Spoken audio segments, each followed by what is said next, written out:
الشيطان الرجيم من حمزه ونفخه ونفسه بسم الله الرحمن الرحيم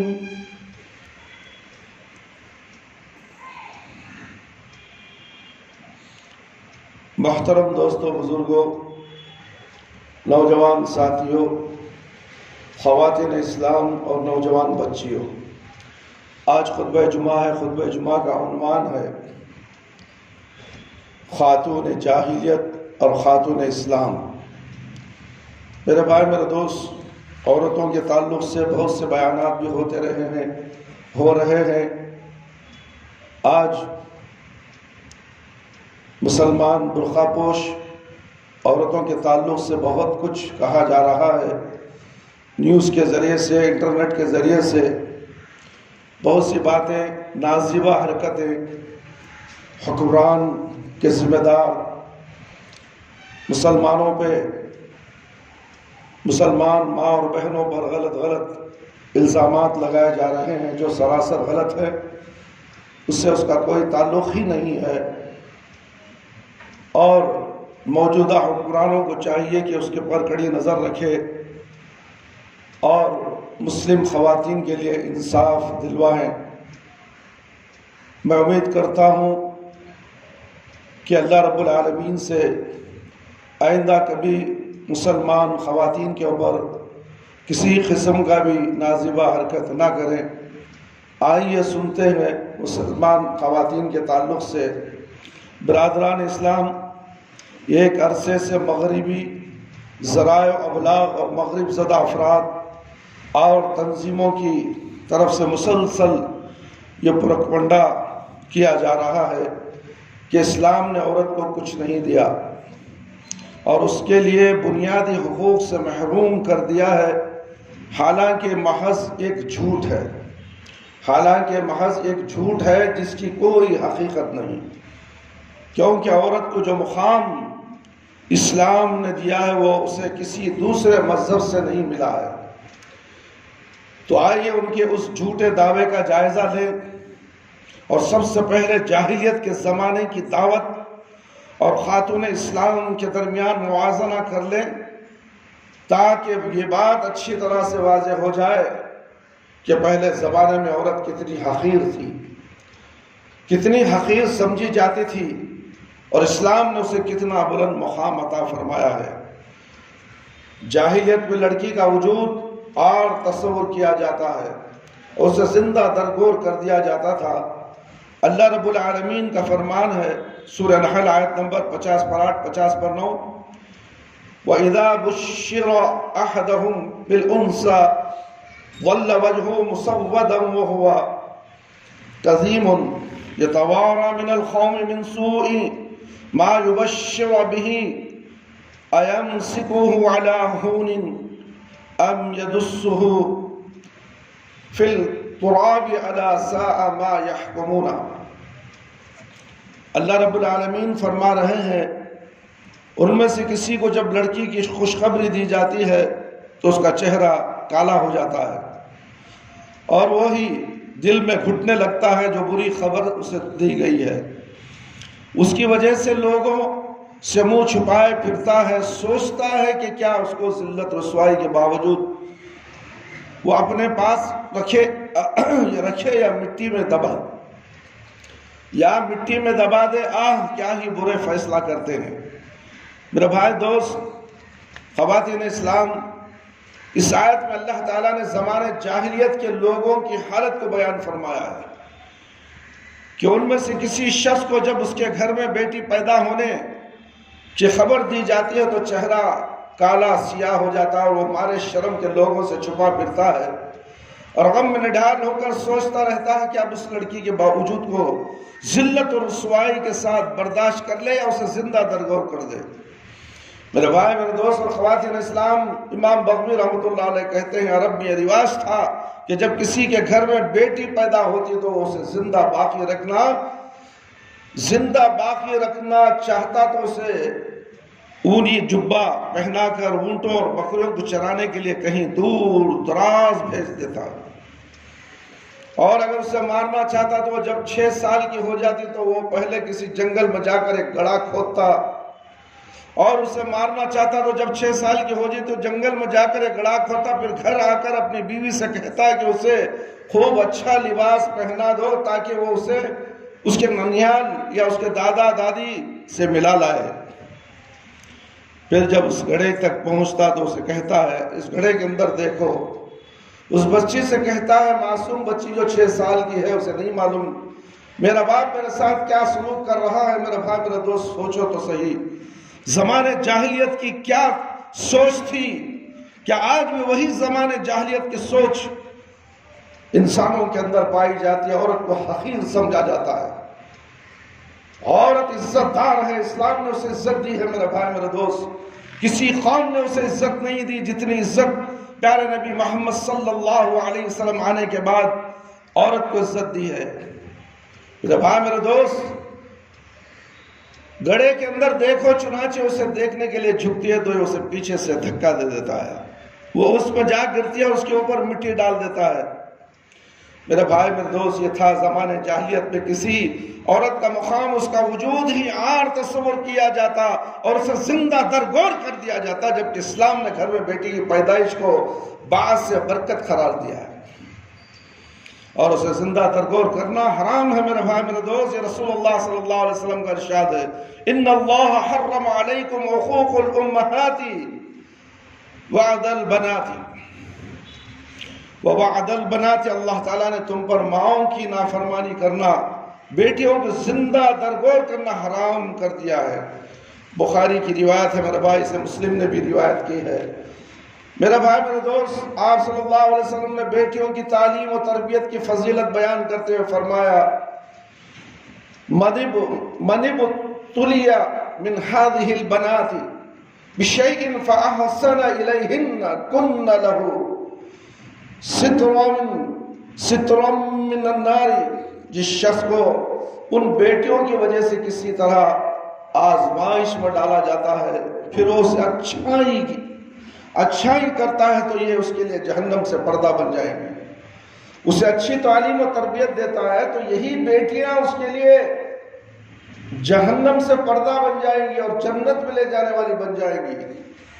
آج ہماری ماں اور بہنیں، میرے بھائی میرے دوست، جو اختلاط کی تعلیم حاصل کرنے کے لیے ایسی کالجوں میں پڑھتی ہیں جہاں پر مرد اور خواتین دونوں مل کر ایک ساتھ پڑھتے ہیں، وہاں پر اتنے گھنونے گندے کام ہوتے ہیں اور جہاں بے شرمی کی کوئی حد نہیں ہے، اسی لیے آج ایسا دیکھا دیکھی غیروں کو بھی ہمارے مسلمان عورتوں پر آنکھ اٹھانے کی نوبت آ گئی۔ کیا ہمارے بزرگ بھائی اپنے بچوں کو جہاں پر مہذب کے ساتھ تعلیم دلائی جاتی ہے ویسے کالجوں میں جما نہیں سکتے؟ دنیا کی اونچی ترقی کے لیے، اونچی اڑان اڑنے کے لیے ایسے کالجوں میں جماتی ہیں جہاں پر اسلام کا نام برباد ہو رہا ہے، اسلام کا نام نیچا کیا جا رہا ہے۔ عیسائیوں کے مدرسوں میں تعلیم، عیسائی کے کالجوں میں تعلیم، وہاں عیسائی پڑھے گی، بچی پڑھے گی تو عیسائی لڑکے سے شادی کر لے گی۔ جیتا جاتا دیکھا میرے آنکھوں کے سامنے ہوا ہے میرے بھائی میرے دوست۔ ایک لڑکی تھی، فاطمہ نام تھا اس کا، ان کا گھرانہ مہذب گھرانہ تھا، مگر سن جوسف کالج میں جا کر پڑھنے کی وجہ سے، جو فرزر ٹاؤن میں ہے، جو کولز پارک کے پاس ہے، وہاں تعلیم حاصل کرنے کے بعد کیا ہوا آخر نتیجہ؟ کسی عیسائی سے اس کا نکاح ہو گیا، شادی ہو گئی، اور اللہ نے ایک وقت ایسا مجھے لایا کہ میں اس چرچ کے پاس سے گزر رہا تھا، یہ لڑکی اس چرچ کے اندر سے ایک آیا کے ساتھ، اس کا بچہ تھا، شاید وہ اپنے آیا گوید میں لی ہوئے، یہ نکل کے بغیر پردے کے، بغیر برقعے کے وہاں سے نکلی ہے، اور میں نے دیکھا کہ یہ تو فاطمہ ہے۔ سامنے اس کی کار کھڑی ہوئی تھی، دوڑ کر میں نے گیا، وہاں جا کر دیکھا دروازہ گلاس چڑھا ڈالی فوراً۔ پھر میں نے کہا گلاس کو اتارو، پھر بھی ڈرائیور کی طرف منہ کر کے اندر سے بات کیا، میں تم فاطمہ ہی ہو نا؟ ہاں فاطمہ ہوں میں۔ یہ کیا میں دیکھ رہا ہوں؟ عبد الرحمن بھائی آپ خاموش رہ جائیے، مجھے ارجنٹ جانا ہے، ختم. گاڑی کو ڈرائیور کو بولی آگے چلو. میرا بھائی میرے آنکھوں کا حال. ایسے کتنے واقعات آج گزر رہے ہیں. مسلمان لڑکیاں غیروں کے ساتھ جا رہی ہیں اور مسلمان لڑکے کتنی غیر قوم لڑکیوں کے ساتھ نکاح شادی کر لے رہے ہیں, کورٹ میرج کر لے رہے ہیں. یہ کورٹ میرج بھی حرام ہے میرے بھائی میرے دوست. نکاح نہیں ہو سکتا, نکاح میں شامل ہی نہیں ہے. ایسے کتنے مسلمان گھرانے ہیں. زمانے جاہلیت کی طرح آج بھی جہالت ہے ان مسلمانوں میں, جس کی وجہ سے آج طرح طرح کے الزامات ہمارے پر لگائے جا رہے ہیں جو اسلام سے دور نہیں, دور ہے. آج ہماری ماں اور بہنوں کے اوپر جھوٹے الزامات, اتنے گھنونی الزامات ہیں. اللہ اکبر, کیا بتائیں. کہاں گئے وہ حکمران, خاموش بیٹھے ہیں. ہم لوگ سب مل کر ان کو منتخب کر کے لے کے آئے. آج ہمارے اوپر انگلی اٹھاتی ہے تو کوئی زبان کھولنے کے لیے تیار ہے. اور یہ مسلمان جو بڑے بڑے ٹھیکیدار ہیں گونگے بنے ہوئے ہیں, گونگے بنے ہوئے ہیں میرے بھائی. ان کو گونگا ہی اٹھایا جائے گا قیامت کے دن. گونگا اٹھیں گے, اندھے اٹھیں گے, بہرے اٹھیں گے. غلط کو غلط ہی کہو, سچ کو سچ کہو. یہی ہے ایمان میرے بھائی میرے دوست. میرے بھائی میرے دوست, جس شخص کو ان بیٹیوں کی وجہ سے کسی طرح آزمائش میں ڈالا جاتا ہے پھر وہ اس سے اچھائی کرتا ہے تو یہ اس کے لیے جہنم سے پردہ بن جائے گی. بخاری کی روایت ہے. اس حدیث میں اچھائی سے مراد ہر قسم کی اچھائی ہے, یعنی اس کی پرورش اچھی طرح سے کرے, اسے اچھا سلوک کرے اور اس کی تعلیم و تربیت کا اہتمام اچھے انداز سے کرے. پھر وہ جب جوان ہو جائے تو اس کی شادی کے لیے اچھے اور پابند قرآن اور سنت پر عمل کرنے والا, توحید پر اسلام کا پابند خاوند انتخاب کرے. اللہ اکبر. آج کہاں ہے؟ آج غیر نتھو خیر پیسہ ہے, دولت ہے, کار ہے, بنگلہ ہے. ہماری بیٹی عیش و آرام سے رہے گی. ایمان اس کے پاس نہیں ہے, نہ قرآن اس کے پاس ہے, نہ دین اس کے پاس ہے, نہ اسلام اس کے پاس ہے. جاہل ہے. شادی کس عمر میں ہوتی ہے؟ 25 سال. 25 سال تک کا چھپر الگ تھا نا, دین جان نہیں سکیا. بیڑا بیلک سکڑا بیلے کو دنیا میں عیش و آرام کرنے کے پھر رہا تھا. جب اسے سوچ نہیں آئی قرآن کی تعلیم مجھے حاصل کرنا ہے, بچے جا رہے ہیں اسکول کو, کیا اس جاہل کو سمجھ میں نہیں آیا کہ یہ بچے کہاں جا رہے ہیں. یہ بچے جا رہے ہیں وہ عربی میں مدرسہ پڑھنے کے لیے, قرآن پڑھنے کے لیے جا رہے ہیں. اللہ کا کلام اپنی زبان پہ, اپنے جسم پہ, اپنے ذہن میں حاصل کرنے کے لیے جا رہے ہیں. جب یہ گونگے بہرے اندھے بن کر بیٹھے ہوئے تھے اور جب شادی کا موقع آتا ہے کوئی سوال کرتا ہے کیا تمہیں قرآن پڑھنا آتا ہے؟ کیا بے شرمی سے جواب دیتا ہے نہیں, موقع نہیں ملا مجھے پڑھنے کا, دنیا کی پڑھائی میں اتنا مصروف تھا میں کہ قرآن کیا دین کیا مجھے معلوم ہے. بس ترقی کیا ہے, نوٹ کیسے کمانا ہے, یہاں سے امریکہ کو جانا کیسا ہے, آسٹریلیا کو جانا کیسا ہے, سائنس کیا کہتی ہے, فلانا کیا, یہ سب مجھے معلوم ہے. دین مجھے معلوم نہیں ہے. مگر ایسے شخص کو اپنی بیٹی مت دو میرے بھائی میرے دوست. ایسے شخص کو بیٹی دینا اندھے کنویں میں ڈھکلنے کے برابر ہے. اندھے کنویں میں ڈھکلنے کے برابر ہے. کل قیامت کے دن تمہارا گریباں پکڑ کر پوچھے گی وہ بچی میں نے تمہارا کیا بگاڑا تھا, تم نے ایسے ناہنجر کو مجھے باندھ دیا, تم نے شادی کرا کے دے دی, جو اسلام سے ناواقف ہے میرے پر ظلم کے پہاڑ توڑنے لگا. تم تو اس دنیا سے چلے گئے تھے, میں بتاؤں تو کسے جا کر بتاؤں. اللہ اکبر اللہ اکبر. اس وقت کیا معاملہ ہوگا میرے بھائی, جو خود بیٹی تمہارا گریبان پکڑ کر پوچھے گی زبردستی تم نے میری شادی کر دی, پیسوں کے خاطر, دولت کے خاطر, مال کے خاطر, بینک بیلنس کے خاطر, گھر اور عیش و آرام کے خاطر. اب وہ سب عیش و آرام دنیا میں دھرے کے دھرے رہ گئے، اور میں نے دنیا کا ظلم اٹھاتے ہوئے خبر کے گڑھے میں آ کر سو گئی۔ آج میدان حشر ہے، میں آج تم سے پوچھ رہی ہوں، وہ میرے اچھے دن ہو سکتے تھے، تم نے اچھے دن میرے کیوں چھین لیا؟ باجان یہ جب کیا جواب دے گا یہ باپ؟ اے میرے باپو، دنیا کے باپو ماؤں، تمہیں عقل سے ہوش لینی چاہیے۔ اپنے بچوں کو تعلیم دو، اپنے بچیوں کو اچھی تعلیم دو، اچھا قرآن پڑھنے والوں کے پاس بھیجو۔ نہیں، اچھی انگریزی تعلیم کہاں ہوتے وہاں بھیجیں گے؟ ٹیوشن کے اوپر ٹیوشن، ہزاروں روپے ٹیوشن پہ خرچ ہو جائیں، کوئی غم نہیں۔ قرآن پڑھنے کے لیے 300 روپے اگر دینا ہے تو ان کے گھروں کے اندر سے آگ لگ جاتی ہے اور دھواں باہر آ جاتا ہے۔ کیا قرآن پڑھنے 300 روپے دینا؟ جھیڑی پڑھائی کے لیے کتنا دے رہے ہو تم؟ ایک سبجیکٹ کے لیے 600، 500، 1000۔ کیوں؟ دنیا حاصل کرنا ہے۔ یہ جھوٹی دنیا، یہ دنیا تمہارے منہ پہ تھوکتی ہے، یہ دنیا کچرا ہے، کچرے کے ذریعے سے تمہیں تھوکا جاتا ہے۔ تم مجھے اچھا سمجھے، میں تو کچرا ہوں۔ کچرے کو ہزاروں لاکھوں روپے دے کر تم خرید لیے، اب بھی تم اسی چکر میں لگے ہو کہ مجھے ترقی کرنا ہے۔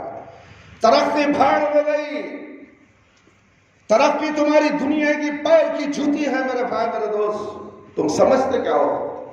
دین کو تم نے کیا سمجھا ہے؟ اگر تمہیں دین سمجھ میں نہیں آیا، یہ دنیا تو ختم ہو جائے گی مرنے کے بعد۔ جو عالم ہے برزخ ہے، اس میں تمہارا انجام کیا ہوگا؟ تمہاری یہ دنیا کی لاکھوں کروڑوں کی پڑھائی تمہیں وہاں خبر میں کام آئے گی؟ کیا پلسرات میں کام آئے گی؟ میدان حشر میں نفسی نفسی کے عالم میں کام آئے گی؟ نہیں۔ خود بھی نیک بنو، اپنے لڑکوں کو بھی نیک بناؤ۔ جو ناہنجا لڑکا نیک نہیں بنا، وہ اس کا وبال اس کے سر۔ وہ خود اپنے پیروں پر کلہڑی مار لیا ہے، اس کے اوپر باپ کے اوپر کوئی انسان نہیں ہے، کیونکہ اس کے باپ نے اس کو تربیت دی، مگر حالات کے ساتھ انہیں مل کر دنیا کے حالات کو اپنا لیا، دین کے حالات کو لاک مار کے چھوڑ کر چلا گیا۔ اس کا وبال اس کے ساتھ، اس کا جواب وہ اللہ کے پاس دے گا۔ اور جو لڑکی تربیت پانے کے بعد بغاوت کر جائے، اس کا بھی وبال اس کے باپ پر نہیں ہے۔ انہیں تو دنیا کی تعلیم کے ساتھ دینی تعلیم بھی اسے دیا تھا، دینی تعلیم دیا تھا، اور مہذب کالج میں اسے پڑھانے کے لیے چھوڑا تھا، مگر حالات نے اسے بغاوت کرنے پر مجبور کر دیا۔ تو ایسی حالت میں بھی باپ کوئی مسئول نہیں ہے، باپ سے پوچھا نہیں جائے۔ باپ تو کہہ دے گا اللہ میں نے تو اچھی تعلیم و تربیت دی تھی، اچھے اخلاق سے نوازا تھا، مگر یہ دنیا کی راہ راہی میں بہک چکا ہے، بہک چکی ہے، اس میں میرا کیا قصور ہے؟ تو اللہ رب العالمین کہیں گے ان دونوں کو جہنم کی بھٹی میں ڈال دو۔ تو اس وقت کیا ہوگا میرے بھائی؟ انجام کوئی بچائے گا؟ دنیا والے آ کر بچائیں گے؟ نہیں بچا سکیں گے۔ کتنے لڑکیاں ہیں ان کو قرآن پڑھنا نہیں آتا، کتنے لڑکے ہیں قرآن معلوم نہیں، کیا ہے معلوم نہیں ہے، اللہ کیا کہتا ہے نہیں معلوم۔ میرے بھائی میرے دوست اور خواتین اسلام، انس رضی اللہ عنہ سے روایت ہے، رسول اللہ صلی اللہ علیہ وسلم نے فرمایا من آل جاریتین حتی تبلغ جاء یوم القیامت انا وہو وضم اصابعہ۔ جو شخص 2 لڑکیوں کی پرورش کرے، اللہ کے فضل و کرم سے اللہ نے مجھے 2 لڑکیاں دی، جس نے 2 لڑکیوں کی پرورش کرے، یہاں تک کہ وہ بالغ ہو جائیں، تو وہ اور میں قیامت کے دن ایسے ہوں گے جیسے میری یہ 2 انگلیاں ہیں۔ صرف 2 لڑکیوں کی قرآن اور سنت پر عمل کرتے ہوئے 2 لڑکیوں کو نیک اور صالح بنا کر نیک لڑکے سے اس کا شادی کر دو، وہ بات اللہ کے نبی صلی اللہ علیہ وسلم کے ساتھ قیامت میں اس طرح 2 انگلیوں کی طرح رہیں گے۔ یہ کتنا بڑا مقام ہے اس بات کو۔ کسی کی 1 لڑکی ہو، کسی کی 2 لڑکیاں ہو، کسی کی 4 ہو، چاروں کو بھی تربیت دے، مگر آج نہیں ہے میرے بھائی میرے دوست۔ اونچی تعلیم کے لیے اسکرٹ پہن کر گڑگے سے اوپر تک کا ڈریس ہے اور ٹانگیں ننگی نظر آ رہی ہیں۔ عیسائیوں کے اسکول میں عورتوں کو، لڑکیوں کو بھیجا جاتا ہے۔ یہ عریانیت نہیں تو اور کیا ہے؟ اللہ کے نبی صلی اللہ علیہ وسلم کا فرمان ہے، وہ عورتیں ننگی ہوں گی، کپڑے پہنتے ہوئے بھی ننگی ہوں گی، اور وہ دوسری عورتوں کو بھی اس گناہ پر مائل کرے گی۔ دوسری عورتوں کو بھی اس کا دیکھا انہیں بھی اس کے اندر آ جائے گی، دوسری عورتوں کو بھی گناہ پر مائل کرے گی، اور وہ عورتیں، وہ لڑکیاں جنت کی خوشبو نہیں سونگھ سکیں گی۔ یہاں تک کہ دور دور سے، فاصلے فاصلے سے جنت کی خوشبو محسوس کی جاتی ہے۔ یہ مسلم کی روایت ہے میرے بھائی میرے دوست۔ آج کا ماحول دیکھو، تم کالجوں میں دیکھو، آفیسوں میں دیکھو، آج نوٹوں کی ترقی کے لیے، آفیسوں کے لیے ہندوستان کا کام چھوڑ کر امریکہ کے کام میں گدھے پھرے، گدھیاں پھر رہی ہیں بغیر برقعے کے۔ بسیں آتی ہیں، نوجوان لڑکی یہاں سے امریکہ تک چلے جاتی ہے اکیلے، شوہر ہندوستان میں بیٹھا ہوا ہے، بیوی کمانے کے لیے امریکہ جا رہی ہے، لندن جا رہی ہے، UK جا رہی ہے شادی کے بعد۔ یہ کیا ہو رہا ہے میرے بھائی؟ گھر سے شوہر کی اجازت کے بغیر باہر نہیں جا سکتی شادی کے بعد، اور یہ شوہر جو اپنی بیوی کو اجازت دیتا ہے کہ تو امریکہ جا، کما کے آ، یہ دیوس ہے، دیوس۔ یہ شوہر کبھی جنت میں نہیں جائے گا میرے بھائی میرے دوست۔ دنیا کے عیش و آرام کے خاطر، ترقی کی خاطر اپنی بیوی کو امریکہ بھیج رہا ہے۔ اللہ اکبر۔ شادی کے بعد تعلیم یافتہ لڑکی ہے تو اچھا کمائے گی، ہم اچھے عیش و آرام میں بنگلے میں رہیں گے، ہوائی جہازوں میں گھومیں گے۔ بھاڑ میں گیا تیرا ہوائی جہاز، بھاڑ میں گئی تو یہ دنیا کی تعلیم۔ تو کیا سمجھتا ہے بغیر عورت کے سفر کرنا بنا ہے؟ تو گھر سے اکیلے کالج کو بھیجتا ہے، آفس کو بھیجتا ہے۔ بے شرم، تھو ہے تجھ پر، جورو کے غلام تھو ہے تجھ پر، اے دیوس تھو ہے تجھ پر۔ جورو کی کمائی کھانے والوں، کان کھول کر سن لو، تمہیں جہنم کے گڑھے کے اندر گرنا پڑے گا اگر تمہاری موت توبہ کے بغیر ہو جائے۔ اسی حالت میں تمہیں مر جائے تو جہنم میں چلے جاؤ گے۔ وہ عورت بھی جہنم میں چلے جائے گی جو عورت شوہر کی بات مان کر اپنے آپ کو غیر مسلموں کے آفس میں جا کر کام کرتی ہے، شانہ بشانہ کام کرتی ہے، چند پیسوں کی خاطر۔ اگر وہ چاہے تو گھر میں بیٹھ کر تعلیم دے سکتی ہے بچوں کو، تھوڑی سی رقم میں ہی اللہ رب العالمین اسے دنیا کے عیش و آرام سے نواز سکتا ہے، مگر نہیں، ترقی یافتہ زمانہ ہے۔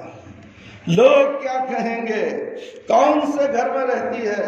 یہ گھر اس کا ہے، اتنا پڑھانے کا کیا فائدہ ہے، اتنا پڑھنے کا کیا فائدہ ہے؟ اللہ اکبر۔ لوگ تو 1000 باتیں کہیں گے، لوگ 1000 باتیں کہیں گے، مگر ہمارے اور تمہارے پیارے نبی صلی اللہ علیہ وسلم کیا کہتے ہیں؟ اللہ نے کیا کہا؟ کبھی سوچا؟ نام یہ مسلمان ہے، یہ مسلمان جسے دیکھ کے شرمائے یہود، ایسے مسلمانی کی ضرورت نہیں اللہ کے پاس میرے بھائی میرے دوست۔ یہی بات اللہ کے نبی صلی اللہ علیہ وسلم، جو شخص لڑکیوں کی پرورش کرے یہاں تک کہ وہ بالغ ہو جائے تو وہ، اور میں قیامت کے دن ایسے ہوں گے جیسے میری یہ 2 انگلیاں۔ مسلم کی روایت ہے، سنن ترمذی وغیرہ میں اس روایت کے الفاظ، من آل جاریتین دخلت انا وهو الجنة كهاتين واشاربا باصبعه، جس نے 2 لڑکیوں کی پرورش کی وہ اور وہ جنت میں ایسے داخل ہوں گے جیسے میری یہ 2 انگلیاں ہیں۔ اللہ اکبر۔ ترمذی کی روایت ہے میرے بھائی دوست، برادران اسلام اور خواتین اسلام۔ قرآن مجید میں اللہ تعالیٰ نے اپنے حق کے بعد سب سے پہلے ماں باپ کا حق بیان کیا ہے۔ آج کوئی نوجوان ماں باپ کا حق سمجھتا ہے؟ ماں باپ زندہ ہیں، جوروں کا حق سب سے پہلے سمجھتا ہے، یہ تو دیوس ہے۔ ماں باپ زندہ ہونے کے بعد ماں باپ کا حق اسے نہیں معلوم، مگر اللہ کہتا ہے کہ سب سے میرے بعد اگر کوئی حقدار ہے تو وہ ماں باپ ہے۔ ماں باپ کا حق، اللہ اکبر کبیرہ۔ پھر دوسروں کے حقوق کا تذکرہ، سب سے پہلے ماں باپ کا حق۔ میرے ماں باپ کیسے ہیں، میرا باپ کیسا ہے، میری ماں کیسی ہے، کس حال میں ہے، کہیں میری ضرورت تو ان کو نہیں پڑ رہی ہے۔ کبھی ایک لمحے کے لیے اگر سوچ لے تو اللہ تعالیٰ اسے عقل سلیم عطا کر دے۔ اگر یہ سوچتا نہیں تو یہ جہنم کی طرف بڑھتا جا رہا ہے، بڑھتا جا رہا ہے، بڑھتا جا رہا ہے، اور اسی بڑھتے ہوئے اللہ نے اسے گمراہ کر دے گا یہاں تک کہ اس کی موت آ جائے گی۔ موت کس حالت میں آنے والی ہے اس شخص کو نہیں معلوم جو ماں باپ کا نافرمان ہے، جوروں کا غلام ہے۔ کتنے ایسے لوگ ہیں میرے بھائی دنیا کے اندر، کتنے واقعات میرے پاس علاج کے بہانے لوگ آتے ہیں، لڑکیاں عورتیں آتی ہیں، کہتے ہیں کہ ایسا سا ہو رہا ہے، ہمارے لیے دعا کیجئے، کوئی وظیفہ بتا کر دیجئے تاکہ ہمارا بیٹا ہمارے پاس آ جائے۔ جوروں کو بھی لایا، ہمیں جوروں کو چھوڑنے کے لیے نہیں بول رہے میرے بھائی، حضرت ہمارا بیٹا ہمیں لات مار کے چلا گیا، جوروں ایسے جادو کر دی ہے، ایسے جادو کر دی ہے، ہمارا چہرہ دیکھنا اسے نصیب نہیں ہو رہا میرے بھائی۔ قصب پرسی کی حالت میں ماں باپ زندگی گزار رہے ہیں، اور یہ عیش و آرام کے ساتھ زندگی گزارا اپنی بیوی کے ساتھ، ماں باپ کے لیے خرچ کے لیے پیسے نہیں دیتا، دوائیوں کے لیے پیسے نہیں دیتا، تو یہ کیسا بیٹا ہے، یہ کیسی بیٹی ہے۔ بیٹیوں کا بھی ہے حال ایسا ہی، اپنے شوہر کے ساتھ عیش و آرام کے ساتھ زندگی گزارتی ہے، ماں باپ کیسے اسے فکر نہیں، ماں باپ تو شادی کر کے دے دی، ہو گیا، فرض ادا کر دیا، آپ نے کہا شوہر کی اطاعت و فرمانبرداری کرنا ہو، اسی میں جنت ہے، کیا باپ کو لات مار دے گی؟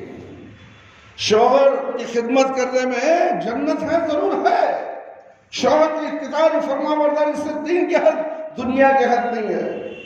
اگر تیرا شوہر تجھے شرک اور بدعت کی دعوت دیتا ہے تو اسے اس کی بات کا انکار کرنا ہے، دنیا کے رسم و رواج میں تجھے گھسیٹتا ہے تو اس کا انکار اس کے منہ پہ کرنا ہے، مگر ماں باپ کے ساتھ حسن سلوک کرنا ہے۔ یہ مقصد نہیں ہے کہ شادی کر کے دینے کے بعد تو لونڈی ہو گئی، غلام ہو گئی، اپنے شوہر کی باتوں میں آ گئی اور باپ کو نظر انداز کر دی، باپ سے بات کرتی ہے تو باپ کے ساتھ آواز کو آگے بڑھا دیتی ہے۔ بیٹا ہے کہ باپ سے بات کرنے کی تمیز نہیں ہے، باپ سے آگے بات کرتا ہے، باپ کے سامنے چلا کر بات کرتا ہے۔ یہ کیا ہے، یہ کیا ہے، یہ جہالت نہیں تو اور کیا ہے میرے بھائی میرے دوست۔ نام مسلمانوں کا رکھ لینے سے کوئی مسلمان نہیں بن جاتا، داڑھی چھوڑ لینے سے کوئی مسلمان نہیں، داڑھی دین ہے، ٹوپی دین ہے، جھبا اور شرعی دین ہے، اس کے اخلاق، اس کے اعمال بتاتے ہیں کہ یہ مہذب شخص ہے، اس کے گھر کے اندر یہ کیسا ہے، ماں باپ کے ساتھ یہ کیسا ہے، ماں باپ کے ساتھ اس کا کیا رویہ ہے۔ یہ نماز ہی تو ہے ہی، رفع دین بھی کرتا ہے، سینے پہ ہاتھ بھی باندھتا ہے، آمین بھی بولتا ہے، مسجد میں بڑا مہذب ہے، گھر میں اس کی حالت کیسی ہے، جاہلوں جیسی حالت ہے، تو یہ جائے گا جہنم میں۔ نماز اسے بچا نہیں سکے، عبادت اسے بچا نہیں سکے گی میرے بھائی میرے دوست۔ اچھی طرح کان کھول کر سن لو، سمجھ نہیں ہے تو مطالعہ کرو کتابوں کا، علم حاصل کرو، گھامڑ کی طرح گھامڑ مت بنو، بیل مت بنو، جانور مت بنو، اردو کی تعلیم حاصل کرو، قرآن کی تعلیم حاصل کرو، دینی تعلیم حاصل کرو۔ دنیا کی تعلیم میں اخلاق نہیں، اسلامی تعلیمات نہیں ہے، آداب نہیں ہے، یہ تمام چیزیں ہمیں پیارے نبی محمد صلی اللہ علیہ وسلم کی تعلیمات سے ملتے ہیں، تو ہمیں اس سے دور پھر ہم سمجھتے ہیں کہ ہم نے بہت بڑا کمال کر لیا، علیہ السلام نے ہاتھ بن لیے کھڑ گیا۔ یہ جھوٹا ہے، ریاکاری ہے، یہ دھوکہ ہے، دکھاوا ہے، پیٹ چیرو الف نہیں، پیٹ چیرو دین نہیں، پیٹ چیرو اسلام نہیں، کلمہ شہادت کا معنی معلوم نہیں، کلمہ طیبہ کا معنی معلوم نہیں، سو کر اٹھنے کے بعد کی دعا معلوم نہیں، سونے کے بعد کیا کلمات پڑھ کے سونا وہ نہیں معلوم، شیطان اسے پکڑ لیا ہے، شیطان چھوڑنے کے تیار نہیں، مگر یہ پڑھتا بھی ہے تو پڑھنے دیتا نہیں شیطان حاوی ہو گیا، یہ نماز پڑھنا بھی چاہتا ہے تو اٹھاتا نہیں اسے فجر تھپک کے سلا دیتا ہے، کیوں؟ معلوم ہے اسے علم سے دور ہے، یہ علم حاصل کرنا نہیں چاہتا، بلکہ اللہ کیا کہتا ہے؟ اللہ کا حکم کیا؟ علم حاصل کرو، اور یہ علم حاصل کرو حکم کس کا؟ اللہ کا، اور یہ حکم اللہ کا ٹھکرا رہا ہے، پھر بھی میں مسلمان، اللہ اکبر، ہو سکتا ہے اللہ کی ایک بات کا انکار کر کے وہ اسلام میں داخل نہیں رہتا، اسلام سے خارج ہو جاتا میرے بھائی میرے دوست۔ اللہ کے حکم کی عدولی مت کرو، اللہ کے ساتھ مقابلہ مت کرو، اللہ کی قدرت بڑی خطرناک ہے، اللہ کی پکڑ بڑی سخت ہے، ان بطش ربک لشدید، اللہ قرآن میں کہتا ہے میری پکڑ بڑی سخت ہے، اگر میں پکڑنے میں آؤں تو تم چھڑا نہیں سکتے، سیدھا ٹھکانہ تمہارا جہنم ہوگا۔ میرے بھائی میرے دوست،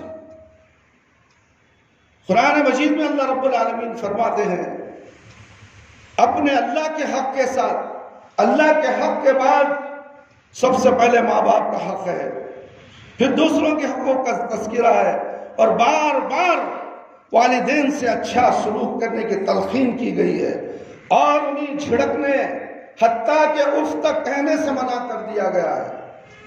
آج کل اولاد سامنے ہوتی ہے، باپ کی صورت کو مسکرا کر دے گا، ابا جان معاف کر لو، ابا جان غلطی ہو گئی، کیسی ہے آپ کی طبیعت؟ قسم اللہ کی اس کی جان چلی جائے گی، اس کا شیطان اسے معافی مانگنے نہیں دے گا، کیوں؟ میں بڑا، شیطان کہتا میں بڑا ہوں، میں تیرا ساتھی ہوں، تو کہیں کو جھکتا ہے۔ اللہ نے کہا ابلیس ایک فرشتے کو سجدہ کر دو، آدم علیہ السلام کو، اس نے کیا کیا؟ میں بڑا عبادت گزار بندہ ہوں، میں اس مٹی سے پیدا ہونے والے سے بڑا ہوں، پہلے سے میرا وجود ہے، اور میں اس کے لیے سجدہ کروں؟ سجدہ اجدہ میں نہیں کرتا۔ تو اللہ رب العالمین نے کہا قال فاخرج منها فإنك رجيم، نکلو اس جنت سے، نکل جاؤ، یہاں سے نکل جاؤ، اور ذلیل و خوار ہو کر نکلو۔ اللہ نے اسے ذلیل و خوار کر دیا میرے بھائی، اللہ کا ایک حکم نہ ماننے کی وجہ سے آج ہم مسلمان ہو کر کتنے حکموں کو اپنے پیروں تلے رونتے ہیں۔ ہم مسلمان ہیں، نماز نہیں پڑھتے، نماز سے ہمیں کوئی سروکار نہیں ہے، مسلمان ہیں، السلام علیکم، خیریت، اچھے نام، چلو ہو گئے مسلمان، ایک دوسرے کو سلام کر لینا، سمجھتے ہیں کہ یہ اسلام ہے، یہ دین ہے۔ ہاں یہ دین ہے، اس کے ساتھ نماز بھی ہے، اللہ کا حکم ہے، نماز ہے، سلام کی دعوت پھیلاؤ، ایک دوسرے کو سلام کرو، بہتر ہے، مگر اصل چیز چھوڑ کر تم دوسری چیز کے اوپر توجہ دے کر یہ سمجھتے ہو کہ ہم جنت میں چلے جائیں گے۔ رسول اللہ صلی اللہ علیہ وسلم سے جب ایک شخص نے سوال کیا لوگوں میں میرے حسن سلوک کا سب سے زیادہ مستحق کون ہے، تو آپ صلی اللہ علیہ وسلم نے فرمایا تیری ماں۔ اس نے کہا پھر کون؟ تو پھر آپ صلی اللہ علیہ وسلم نے فرمایا تمہاری ماں۔ پھر اس نے کہا پھر کہا تمہاری ماں۔ اس نے کہا پھر کون؟ تو آپ صلی اللہ علیہ وسلم نے فرمایا تمہارا باپ۔ یہ بخاری کی روایت ہے، اور مسلم میں بھی اس کو روایت کیا ہے، اس کے علاوہ کئی احادیث کتب حدیث میں موجود ہیں جن میں خصوصاً ماں کا حق نمایاں کر کے بیان کیا گیا ہے۔ عورت اگر بیوی ہو تو اسلام نے اس کے حقوق میں پاسداری کی، مثلا نکاح کے لیے اسے اجازت طلب کی جائے گی، لڑکی کے اجازت کے بغیر نکاح ہرگز نہیں ہو سکتا میرے بھائی، چاہے باپ ظلم کر لے۔ رسول اللہ صلی اللہ علیہ وسلم کا ارشاد ہے لا تنکح الأیم حتی تستأمر ولا تنکح الکبر حتی تستأذن، کسی بیوہ کا نکاح اس وقت تک نہ کیا جائے جب تک اس سے اجازت نہ لی جائے، کماری لڑکی کا نکاح اس وقت نہ کیا جائے جب تک اس سے اجازت نہیں لی جائے۔ صحابہ اکرام رضی اللہ عنہم نے عرض کیا اللہ کے رسول صلی اللہ علیہ وسلم کماری لڑکی کی اجازت کیسے ہوگی؟ تو آپ صلی اللہ علیہ وسلم نے فرمایا اس کی خاموشی اس کی اجازت سمجھی جائے گی۔ بخاری النکاح باب ینکح العبد، اسے اس کا مہر ادا کیا جائے۔ اللہ تعالیٰ فرماتے ہیں وَآتُوا النِّسَاءَ صَدُقَاتِهِنَّ نِحْلَةً، نساء سورہ نساء آیت نمبر 4، عورتوں کو ان کے مہر راضی خوشی سے دو، تنگ دلی سے نہیں۔ تنگ دلی کیا ہے؟ ارے پیسے دینا، یہ کام کری گیا ہے، لکھو بھی 2 لاکھ روپے لکھو، کوئی 5 لاکھ روپے لکھو، نہیں ہمیں دے ڈالتی، قرض حسنہ لکھ ڈالو۔ 5 لاکھ روپے لکھا رہا ہے، قرض حسنہ بول رہا ہے، بعد میں دے دو، بعد میں کب دیتا ہے؟ نکاح کے وقت قاضی کے سامنے ٹیبل میں رکھ ڈالنا پیسے یا زیور کچھ بھی ہے، وہ لڑکی کا حق ہے، اسی کو مہر کہا جاتا ہے۔ مہر دینے کے بعد بھی عورت اس کے لیے حلال ہوتی ہے، اگر مہر نہ دے تو وہ حرام ہے۔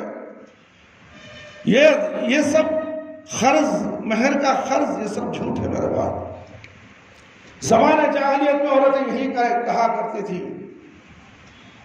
عورت کا مہر ادا نہیں ہوتا تھا، زور و شوروں سے بڑے بڑے رقم لکھا دیے جاتے تھے۔ قاضی صاحب کو کیا ہے، نکاح کے لیے پیسے چاہیے، نکاح کے پیسے لے شیروانی میں ڈال لیتے ہیں۔ اس کے بعد کتنا بھی مہر 5 لاکھ 500 5000 500 1 روپے، اللہ سنیے اکشرہ کہتے تھے ہی 1 روپیہ کبھی چھوڑ دے نہیں، وہ آخری کا 100 روپے دے تو 101 روپے دی گیا، 500 دے تو 501 دی گیا۔ یہ سب زمانے جاہلیت کی نشانیوں میں سے ایک نشانیاں ہیں۔ اور جب وہ شوہر کا انتقال ہو جاتا ہے تو اس وقت کیا بولتے ہیں؟ بخشا ڈالیں گے، چلو انہیں مر گئے، اسے سننے میں نہیں آتا، جا تو بول مہر بخش ڈالی، مہر بخش ڈالی، مہر بخش ڈالی، 3 بار پڑھ ڈالی تو مہر بخش جاتا کہتا ہے۔ واہ، کیا یہ ہو سکتا ہے؟ جو مہر دیے بغیر 30-35 سال زنا کیا ہے، مہر آسان ہے۔ اللہ کے نبی صلی اللہ علیہ وسلم مہر تمہاری حیثیت کے مطابق دینے کو کہا ہے۔ کس نے کہا 1 لاکھ دیو، 2 لاکھ دیو، 5 لاکھ دو، لکھ ڈالو تمہارے باپ کا مال لکھ ڈال ہے، بولو جی تمہارے بابا کا مال، تمہاری اماں کا مال۔ یہاں شرط لگائی گئی ہے مہر کے لیے حلال ہونے کی، اور تم خرچ بول کر اسے حرام کرتے ہو۔ بیوی سے ملاقات سے پہلے یاد رکھو مہر ادا کرنا ضرور ہے۔ پوچھو ان لوگوں سے کتنے لوگ مہر ادا کر شادی کیے، سب جگہ سے نہ ہی ملے گا۔ شادی کے خرچے اٹھانا مشکل ہے، مہر کہاں سے دینا بھائی؟ زیور لینا، کپڑے لینا، دعوت کرنا، وہ کرنا، بوٹا لینا، واچ لینا، کیمرہ لینا، اس کے بعد عینک، کولنگ گلاس امریکہ کا لینا، ریبن گلاس لینا، اللہ اکبر، شو مارنا نہیں، ضرور کے سامنے لے کو پھرنا کے بن پر یہ شو مارے گا، اس کے لیے پیسے خرچ کرے گا، وہی پیسے مہر کے لیے ادا کر دے میری حیثیت کے مطابق، ختم بات۔ وہ سیدھی سادی دلہن کو لے جا، پھرا گھما لے کے آ، اسے منانی تفریح کے لیے لے جا سکتے ہیں، مگر حلال تو کرو پہلے۔ بیوی حرام ہے اسے لے کے پھر رہا ہے۔ مہر دینا ضروری ہے میرے بھائی، میرے دوست، اسی وقت دینا ہے نکاح سے جب دفتر میں نام لکھا، الحمدللہ میں نے قبول کیا، اتنے مہر کے عوض میں نے تمہارا نکاح فلانے سے کر دیا ہے، کیا تم نے قبول کیا؟ الحمدللہ میں نے قبول کیا۔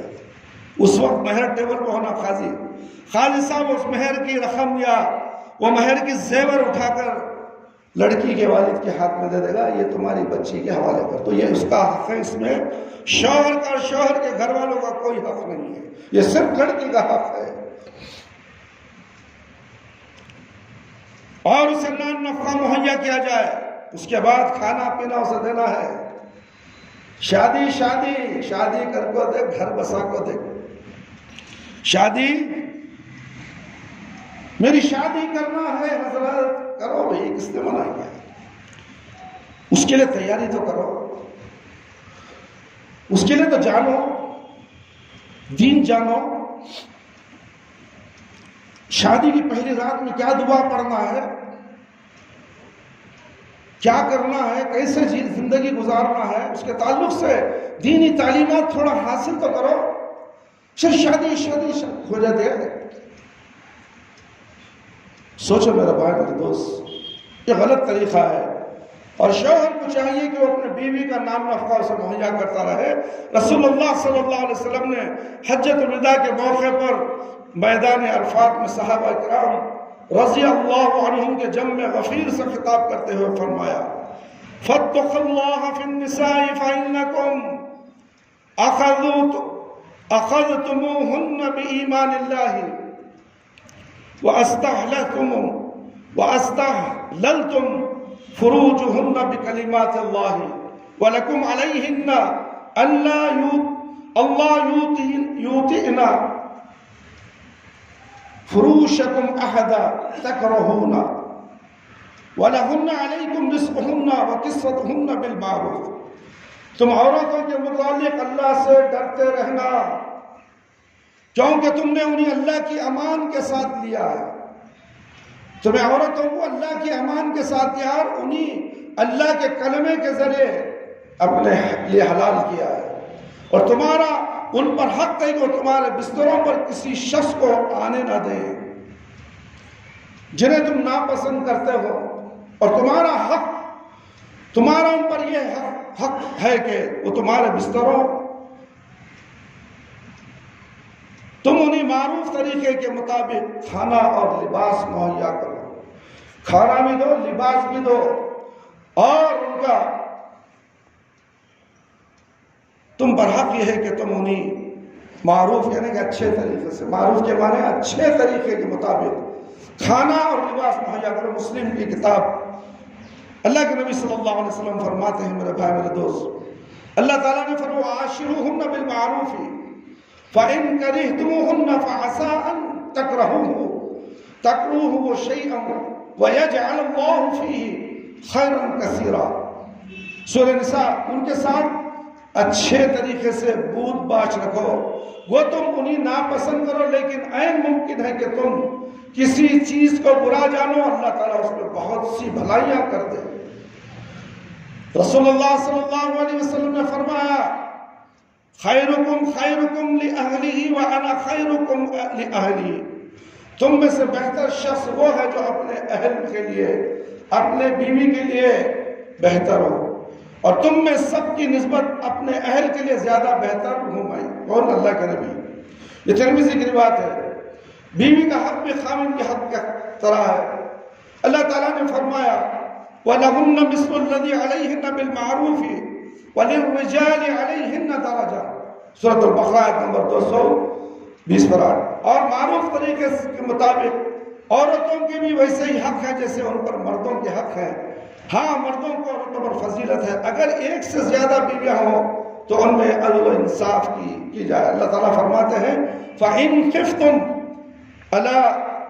أَلَّا تَعْدِلُوا فَوَاحِدَةً وَمَا مَلَكَتْ أَيْمَانُكُمْ ذَلِكَ أَدْنَىٰ أَلَّا تَعْدِلُوا۔ لیکن اگر تمہیں خوف ہو کہ تم ان میں عدل و انصاف نہ کر سکو گے تو ایک ہی کافی ہے، یا تمہاری ملکیت کی لونڈی، یہ اس سے زیادہ مناسب ہے کہ تم بے انصافی کے مرتکب نہیں بنو گے۔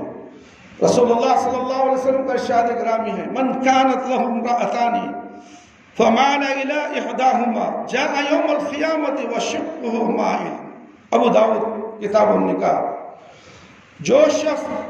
جس شخص کی دو بیویاں ہوں، وہ ان میں سے ایک ہی کی طرف مائل ہو، دوسری کو نظر انداز کر دیا، تو قیامت کے دن وہ اس حالت میں آئے گا کہ اس کے جسم کا ایک حصہ ساقط ہوگا، جسم کا ایک حصہ ساقط یعنی کہ گر جائے گا، تو قیامت میں وہ حصے کو ہاتھ میں لیے ہوئے کھڑا ہوگا. 2 بیویاں ہونے کے بعد ایک بیوی کی طرف مائل. ایسے بہت سے واقعے ہو رہے ہیں. دوسری بیوی سے نکاح کرنے کے بعد اسی سے مائل ہونے کے بعد یہاں تک کہ طلاق کی نوبتیں، جھگڑے، پولیس اسٹیشن، کورٹ سب چل رہا ہے. ایسے کتنے واقعات اس مسجد تقویٰ میں آتے ہیں. ہمارے ساتھ علاج بھی کیا جاتا ہے ان لوگوں کا. بہت سے علاج کے بعد میاں بیوی کورٹ کے اندر آپس میں ملاقات ہو رہی ہے. یہ قرآن کی طاقت تو نہیں تو اور کیا ہے. قرآن سے نفرت کرتے ہو، قرآن سے محبت کرو، قرآن سے دل لگاؤ، قرآن سے علاج بھی کرو.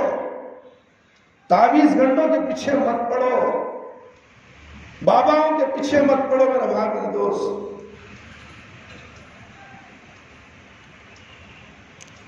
موت کے بعد بھی بیوی کے ساتھ وفا کی جائے. اسلام کیا سکھاتا ہے؟ زندہ بھی ہے تو موت، زندہ بھی ہے تو بیوی کے ساتھ وفا کرنا ہے، اس کی تعظیم کرنا، اس کی عزت کرنا ہے، اسے پردے میں رکھنا ہے. دوست احباب کے سامنے ملاقات میں شادی کے بعد اسٹیج بنا کر لڑکا لڑکی کو بغیر برقعے کے لڑکی کو کھڑاتا ہے. اپنے کالج کے، اپنے آفس کے دوستوں کو بولا میری ہسبینڈ ملو ان سے. واہ کتنا بڑا بے غیرت رہے گا. غیروں کو بلا کر ملاتا. دیکھو جا کر بڑی بڑی شادیوں میں تھوکو ان لوگوں کو. دم نہیں ہے تھوک میں، تھوک میں بھی دم نہیں ہے. وہ تھوک تمہارے اندر چلے جاتا ہے. تھوکنا چاہے تو بھی تھوکا نہیں جاتا، اس لیے کہ تھوک کے اندر بھی دم نہیں ہے، تھوک کے اندر بھی اخلاق نہیں ہے، تھوک کے اندر بھی ایمانی نہیں ہے. تھوک تو تھوک ہوتا ہے. میرے بھائی میرے دوست سمجھتے ہو بڑے بڑے عالی شان شادی کے محل میں شادی کرنا، ولیمہ کرنا، وہ کھانا حرام ہے.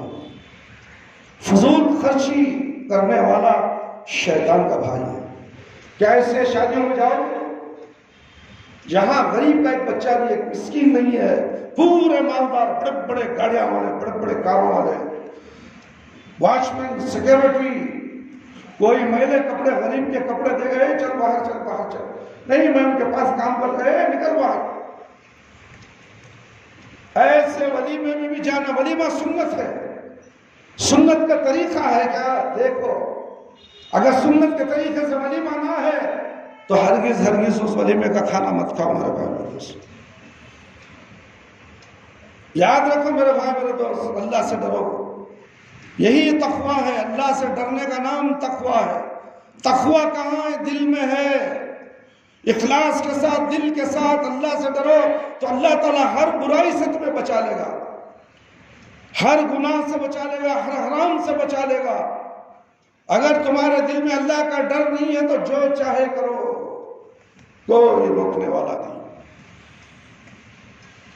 عائشہ رضی اللہ عنہا کا بیان ہے کہ مجھے رسول اللہ صلی اللہ علیہ وسلم کی بیویوں میں سے کسی پر کبھی اتنی غیرت نہیں آئی جتنی غیرت خدیجہ رضی اللہ عنہا پر آئی. حالانکہ میں نے انہیں نہیں دیکھا تھا، لیکن رسول اللہ صلی اللہ علیہ وسلم اکثر و بیشتر اس کا تذکرہ کرتے رہتے، اور بعض اوقات بکری ذبح کرتے تو اس کے گوشت کے کچھ ٹکڑے خدیجہ رضی اللہ عنہا کی سہیلیوں میں بھی بھیجا کرتے. اس پر میں کبھی یہ بھی کہہ دیتی کہ شاید دنیا میں اور کوئی عورت ہی نہیں ہے سوائے خدیجہ رضی اللہ تعالیٰ عنہ. تو آپ صلی اللہ علیہ وسلم ان کے فضائل ذکر کرتے اور فرماتے ہیں میری اولاد بھی اسی سے ہوئی ہے. اللہ کے نبی صلی اللہ علیہ وسلم کی اولاد بھی خدیجہ رضی اللہ تعالیٰ عنہ سے ہوئی ہے. اللہ اکبر. قربان جائیے میرے بھائی میرے دوست. کیا امہات المومنین کہ جیسی عورتیں، صحابیات کی جیسی عورتوں کا عمل ہماری عورتوں میں ہے؟ بتاؤ میرے بھائی میرے دوست، کیوں ہمیں ان کا نمونہ نہیں بن رہے؟ ہماری بچیاں، ہماری بہنیں، ہماری مائیں، ہمارے بیویاں امہات المومنین کی طرح نیک اور صالح کیوں نہیں بنتی؟ یہ شوہر کیوں نہیں بناتے؟ کیوں دنیا دار بنا کر چھوڑ دیا جاتا ہے؟ ایرے غیرے نٹھو خیرے سے بغیر پردے کے ملاقات کی جاتی ہے. گھروں میں بھی آتے ہیں تو ہمارے بھائی کے جیسا، ہمارے چچا کے جیسا.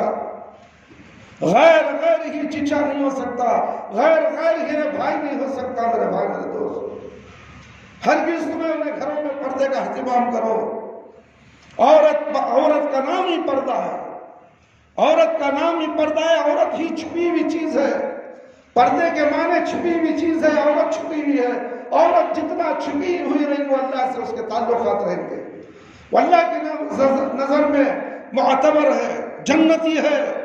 اسی لیے کہا گیا کہ عورت کی عبادت بھی حال میں نہیں ہو سکتی. گھر کی چار دیواری کے اندر, روم میں الگ, بغیر کسی مرد کی نظر پڑے وہاں پر ہوگی.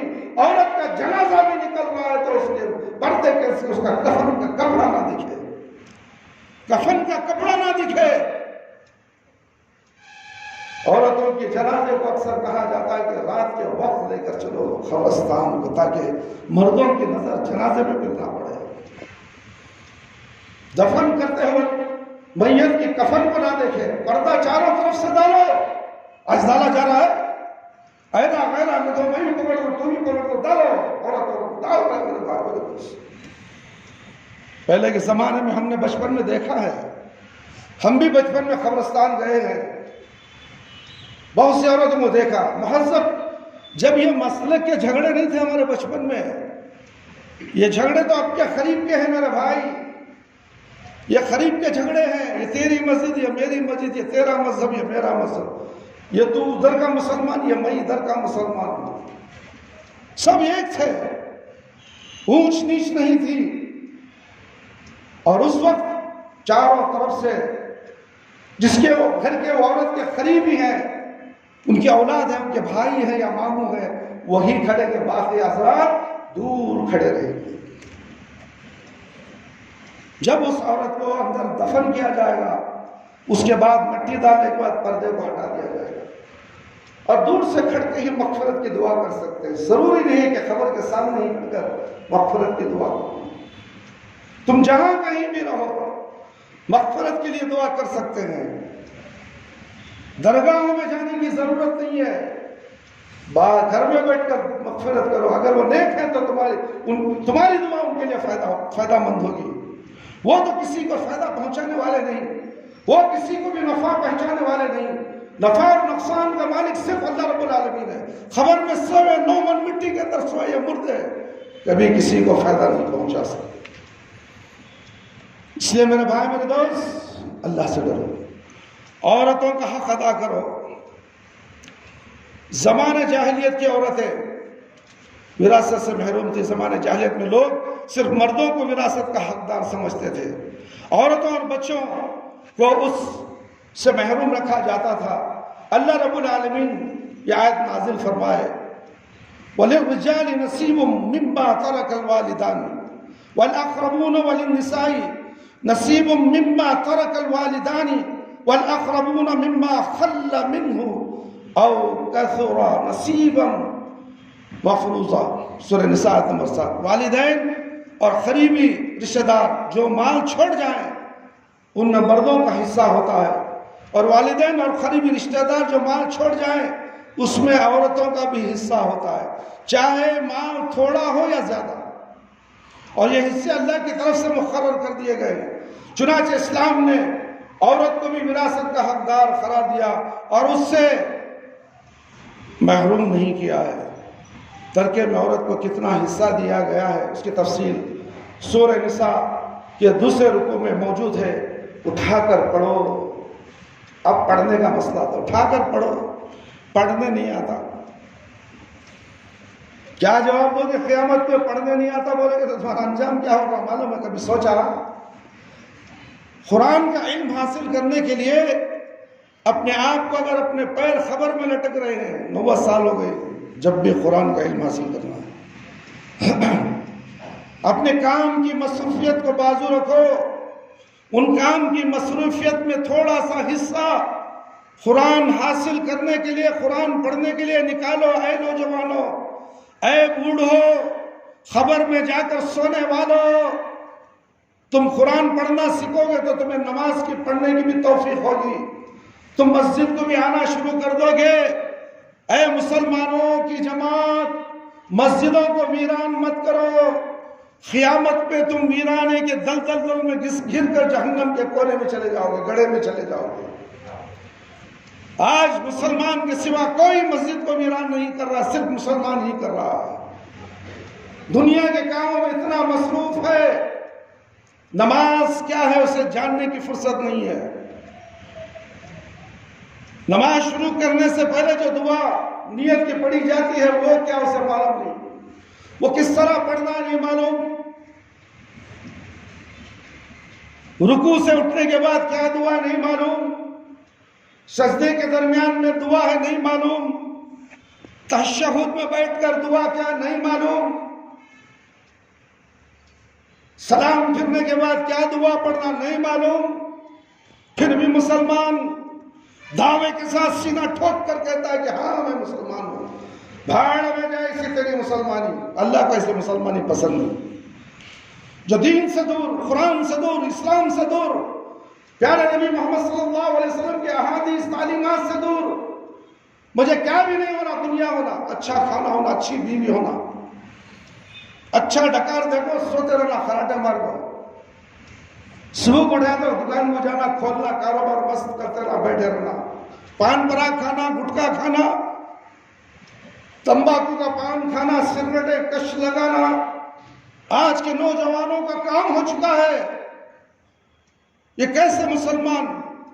ایک عام مسلمان تو چھوڑو میرے بھائی، بڑے بڑے ٹوپیاں اچھے رکھنے والے، بڑے بڑے داڑیاں رکھنے والے، جھبا شریف پہننے والے، کالے پیلے لال پیلے مفلر ڈالنے والے، روڈوں میں دیکھو، ہونٹ لال، زبان لال، منہ میں بڑا سگریٹ، کیا دھواں کہاں چھوڑتا ہے؟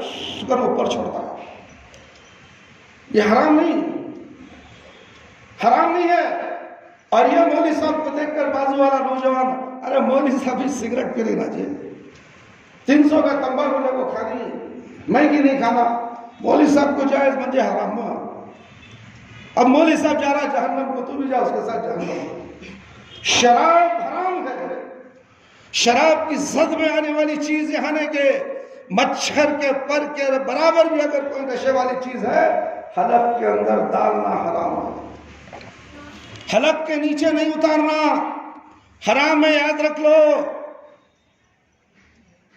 دھواں کوئی کھاتا ہے، نشہ کوئی کھاتا ہے جو حرام چیز ہے، کیوں کھا رہے ہو مسلمانوں؟ ان تمام عادتوں کی وجہ سے یہ نوجوان مسجد میں آنے ڈرتے ہیں، اور پیشاب کی پاکی نہیں، مسجد کا بیت الخلا خراب کر دیتے ہیں۔ انا للہ و انا الیہ راجعون۔ نماز کو بلاؤ، یہ انگلی دکھاتا ہے، کیا پیشاب کی پاکی نہیں حضرت، انشاءاللہ آپ کو مسجد آتوں میں ایک شخص آیا، اس کی عورتیں باہر کھڑے ہیں، بچے ہیں، ادھیڑ عمر کا ہے میرے بھائی میرے دوست، وضو خانہ کہاں ہے پوچھتا ہے، اس کے بعد پوچھتا بیت الخلا کہاں ہے، میں نے کہا وہاں ہے، دیکھو اذان ہو گئی، اذان سن کر مسجد میں داخل ہوا۔ ابھی 2 دن پہلے کی بات بتا رہا ہوں میں، ادھیڑ عمر، پیشاب کر لیا، چپل پہن کر، پیشاب کے لیے چپل رکھے، وہ پہن کے گیا، پھر اپنے چپل پہن گیا۔ میں نے کہا کہاں جا رہے ہو؟ وضو خانہ تو ادھر ہے۔ نہیں میں آتا ہوں حضرت، میں آتا ہوں۔ کہاں آتا ہے؟ میرا دوست کھڑا ہے باہر، اسے بلا لے۔ کون اس کا دوست؟ کون؟ شیطان۔ مسجد کا بیت الخلا استعمال کر لیا، وہ بھی نماز کے اوقات میں، کہتا ہے مجھے دوست کھڑے ہیں، دوست کھڑے رہتے ہیں، آج تمہیں نماز پڑھ کو جاؤ، کیونکہ مسجد کا حق ہے، اس لیے کہ تم نے بیت الخلا مسجد کا حاصل کیا ہے۔ یہ مسجد کا بیت الخلا صرف مہمانوں کے لیے ہے، نمازیوں کے لیے ہے، جو دور دراز سے آتے ہیں، وہ کسی گھر میں بیت الخلا پیشاب پائخانے کے لیے نہیں جا سکتے، اس لیے مسجد کا بیت الخلا مہمانوں کے لیے ہے۔ اور تم مقامی اگر لوگ ہیں تو گھر میں وضو کر کے آؤ، طہارت کر کے آؤ۔ اللہ اکبر۔ یہ اصول کس نے سکھائے؟ پیارے نبی محمد صلی اللہ علیہ وسلم نے۔ تعلیم تو حاصل کرو، اندھے بہرے گونگے جاہل بن کر زندگی گزارتے ہو، آئے آرام گئے آرام، چلے جاؤ مر کو قبرستان کو، اس کے بعد جہنم سیدھا۔ گھر سے نکلے قبرستان کو گئے، قبرستان سے نکلے جہنم کو گئے، وہی زندگی ان لوگوں کی۔ نماز کیا نہیں معلوم؟ یہ کیسے مسلمان میرے بھائی میرے دوست؟ نماز ایسی چیز جو قرآن میں اللہ کے نبی صلی اللہ علیہ وسلم نے کہا الصلاۃ نور، نماز روشنی ہے، دنیا میں بھی خبر میں بھی، آخرت میں بھی، اور کل صراط میں بھی. پھر بھی بے نمازی. نماز کی بات کرو، خون اتنا بھڑک جاتا ہے، باپ باپ باپ باپ، بلڈ پریشر بھی ہوتا نہیں نہیں آپ سے، 500 کے اسپیڈ میں بھاگتا خون، آنکھیں لال. معلوم جی ہم نماز پڑھنے کیا تمہیں بول رہی سو، ہم نہ پڑھتی جاؤ جی، تمہیں کیا بول رہی سو، پڑھ لے تمہیں جاؤ، وہ نصیحتیں چھوڑو جی تمہیں. میرے بھائی ایسا جواب ایک دیندار شخص کو دیا جاتا ہے تو کیا یہ مسلمان ہے؟ دکان کھولے ہوئے بیٹھے ہیں مسجد کے آزو بازو، حی علی الصلاۃ کی آواز آتی ہے، کان میں جوں تک نہیں رینگتی. غیر مسلم مجھے آ کر پوچھتے ہیں یہ دکاندار کیا غیر قوم ہے؟ یہ لوگ کیوں نہیں آتے نماز کو؟ میں نے کہا نماز معاف ہے ان کو. کس نے کہا؟ ان سے جا کے پوچھو، وہ یہی کہیں گے ہمیں نماز معاف ہے، ہمارے کام کے کپڑے خراب ہیں، ہمیں پیشاب کی پاکی نہیں ہے. پیشاب کے خطروں سے بچو، پیشاب کے خطروں سے عذاب خبر میں ہونے والا ہے. اور یہ نوجوان 4 بچوں کا باپ کہتا ہے کہ پیشاب کی پاکی نہیں. میرا بھائی وہ شخص آخر جانے پر مصر رہا، کہتا ہے میری عورتیں ہیں نیچے، عورتوں کو بھی آنے کو بولو، فون کرو. نہیں میں جا کے بلا لے کر آتا ہوں. عورتوں کو لے کے چلا گیا. اب یہ قیامت کے دن پکڑا جائے گا. حجت قائم ہوئی یہاں، کاش کے وضو کر لیتا، 2-4 رکعت نماز عصر کے پڑھ لیتا، چلے جاتا. یا بے نمازی تھا، کچھ بھی تھا، مسجد میں آیا امام کے کہنے پر، اللہ کے حکم پر نماز پڑھ لیتا، نماز کا وقت تھا، اور یہ چلا گیا. اور یہ دنیا میں جو بھی کام کرے گا وہ کام اس کے لیے نقصان دہ ہوگا. یاد رکھو میرے بھائی میرے دوست، نماز کے اوقات میں تم جہاں کہیں بھی رہو نماز پڑھو. اگر تم نماز نہیں پڑھتے، اسکول کا ٹیچر ہو، آفس میں کام کرنے والا، کمپیوٹر میں بیٹھا ہے، کمپیوٹر اوپر کا کمپیوٹر معلوم ہے، سب دیکھ رہا ہوں کمپیوٹر میں تمہارا ریکارڈ، حی علی الصلاۃ حی علی الفلاح، اور نماز کی طرف اور کامیابی کی طرف. تو دیکھتا ہے کہ کمپیوٹر میں میری کامیابی ہے. اگر میں کمپیوٹر پر، میرا باس ناراض ہو جائے گا. اگر تو کمپیوٹر بند کر کے نماز کو نہ جائے، اوپر کا باس ناراض ہو جائے گا. اوپر کا ناراض ہو جائے تو ہو جائے، یہ دنیا کا باس مجھ سے ناراض نہ ہو. یہ مسلمان کی روش ہے. یہ دولت کے پیچھے، نوٹوں کے پیچھے بھاگنے والے. اللہ اکبر، کیسے مسلمان ہو سکتے ہیں میرے بھائی؟ اور ان کے ساتھی غیر قوم ان کے کمپنیوں میں کام کرتے ہیں. میں نماز پڑھوں گا، میرا دوست ہندو کیا کہے گا، میرا باس کیا کہے، مجھے ڈسمس لاکھ مارے نکل جا، چھوڑ دے اللہ کے لیے وہ نوکری، تجارت کر، پھلیا میں حاصل کر. تیری ڈگری بھاڑ میں گئی، کوکس کے ڈبے میں ڈال. پھلی بیچنے آتا شرم ہے، شرم ہے. حاصل بیچ، ٹائروں کو پنچر ڈال، ہوا مار، حلال کی روزی کما. اذان ہوئی پہلے چھوڑ، ہوا بعد میں آ کر پڑھنا، نماز پڑھے گا. گاہک انتظار کر رہا ہے، اوپر کا پروردگار دیکھ رہا ہے کہ تو کام چھوڑ کے نماز کو جاتا ہے یا نہیں. بعد کی نماز یاد رکھو، اکثر مسلمان کیا کرتے ہیں، کام کے بعد ہم 2 بجے پڑھ لیں گے نماز، عصر کی، ظہر کی نماز 2:30 بجے جا، نہیں عصر کو جا کے 2 بھی پڑھ لیں گے. یہ تمہاری مرضی کی نماز ہے، تمہارے منہ پر پھینک دی جائے گی. وہ نماز قابل قبول نہیں میرے بھائی میرے دوست. اول وقت میں اول نماز تو تکبیر تحریمہ کے ساتھ، اقامت کے ساتھ جو نماز پڑھی جاتی ہے، وہ نماز صحیفے میں لکھی جاتی ہے، لیڈجر میں. اگر تم اپنے لیڈجر میں جو قیامت کے دن وہ لیڈجر تمہارے سیدھے ہاتھ میں ملنا ہے، تو اذان ہوتے ہی پہلے دوڑو، ففروا الی اللہ، دوڑو اللہ کی طرف. اللہ خود کہہ رہا ہے دوڑو اللہ کی طرف، ٹکو کام کی طرف. لا اللہ، کتنا مقابلہ ہو رہا ہے اللہ کے ساتھ، اور اندھے بہرے بن کر نوکریاں کر رہے ہیں، بازاروں میں گھومتے ہیں. نماز کا وقت معلوم ہے، پوچھے تو کہتے نہیں ہم یہ مسجد کو جاتے، ادھر پوچھے تو کہتے نہیں ہم وہ مسجد کو جاتے. اللہ اکبر، میں یہ مسجد کو جاتا تھا، وہ مسجد کو جاتا ہے، بس دھوکہ دھوکہ دھوکہ دھوکہ، سراسر دھوکہ۔ میرے بھائی میرے دوست، میرے بھائی میرے دوست، اللہ سے ڈرو۔ جب اللہ سے ڈرنے کا مقام آ گیا تو ہم کیوں ڈرتے ہیں؟ ڈرتے نہیں۔ میرے بھائی میرے دوست، باپ کی بیوی کو اس کی موت کے بعد حلال سمجھا جاتا ہے۔ زمانے جاہلیت میں ایک بیٹا اپنے باپ کی وفات کے بعد اس کی بیوی اپنی سوتیلی ماں سے نکاح کر لیتا ہے، جبکہ اسلام نے اسے حرام کر دیا ہے، اسے بدکاری غضب کا معجب اور بدترین شیوا قرار دیا ہے۔ اللہ رب العالمین فرماتے ہیں، میں اس بات کو بول کر اپنی بات ختم کر دیتا ہوں، وَلَا تَنْكِحُوا مَا نَكَحَ آبَاؤُكُمْ مِنَ النِّسَاءِ إِلَّا مَا قَدْ سَلَفَ إِنَّهُ كَانَ فَاحِشَةً وَمَقْتًا وَسَاءَ سَبِيلًا۔ سورہ نساء آیت نمبر 22۔ ان عورتوں سے نکاح مت کرو جن سے تمہارے باپوں نے نکاح کیا ہے، مگر جو گزر چکا ہے۔ بے حیائی کا کام بغض کا سبب اور بڑی بری رائے ہے۔ تو یہ بھی اسلام میں عورت کی تکریم کی ایک واضح دلیل ہے۔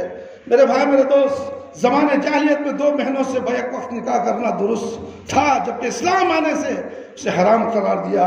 آج کتنی جگہ گھروں میں دیکھو، شادی کر لیا، سالی سے بھی شادی کر لیتے، سالیاں گھر میں آتی ہیں، سالی آدھی گھر والی بولتا ہے، سالی کو پردہ کرنے کا حکم ہے، بیوی کی موجودگی میں اسے چھیڑ چھاڑ مذاق شروع ہوتا، شیطان کراتا ہے۔ اس کے بعد محبت ہو جاتی ہے بہنوئی سے، اس کے بعد وہ خود کہنے لگتی ہے میں اس سے شادی کرنا چاہتی ہوں۔ اب یہ شوہر اپنی بیوی سے کہتا ہے تیری بھان میرے سے شادی کرنا ہے، تجھے کیا اعتراض ہے؟ اور یہ بھی بے حیا، وہ بھی بے حیا، جاؤ شادی ہو گئی ہے۔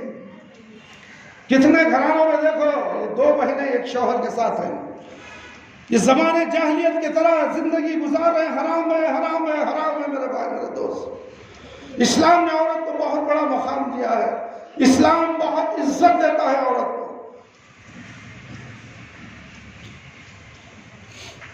اللہ تعالیٰ فرما حرمت علیکم امہاتکم وَأَن تَجْمَعُوا بَيْنَ الْأُخْتَيْنِ إِلَّا مَا قَدْ سَلَفَ۔ سورہ نساء نمبر 20 تم پر حرام کر دی گئی تمہاری مائیں، اور 2 بہنوں کو ایک شخص کے نکاح میں جمع کرنا بھی حرام ہے، الا یہ کہ جو عہد جاہلیت میں گزر چکا، جو عہد جاہلیت میں گزر چکا، سب جو گزر چکا اسے حرام قرار دیا گیا، اور تم کون اسے حلال کرنے والے؟ اس لیے میرے بھائی میرے دوست، اور بھی بہت سے باتیں ہیں انشاءاللہ آئندہ جمعہ آپ کے سامنے کہا جائے گا۔ ایام حیض میں عورت کو الگ تھلگ کر دیا جاتا ہے، عبادات کے اجر و ثواب میں مرد و عورت دونوں یکساں ہیں، عورت کی فطری کمزوریوں میں بعض رخصتیں ہیں، عورت کے تحفظ کے لیے اسلام کے چند مخصوص احکام ہیں، بہت سی باتیں ہیں، جاننے کی کوشش کرو۔ مرد و زن کا اختلاط حرام ہے، کالجوں میں عورتوں کو لڑکیوں کو ایک جگہ پڑھانے بھیجتے ہو، وہ لڑکیاں جو مرد اور عورت کے ساتھ بیٹھ کر پڑھتے ہیں، آزو بازو میں بیٹھ کر، وہ اسی کالجوں میں اپنے بچیوں کو ہرگز مت بھیجو۔ اگر کوئی ٹیچر یہاں پڑھاتا ہے تو وہ بھی حرام کا کھا رہا ہے، وہ ٹیچر بھی حرام کا کھا رہا ہے، اندھاپن کو اسلام اسے حرام قرار دیا ہے۔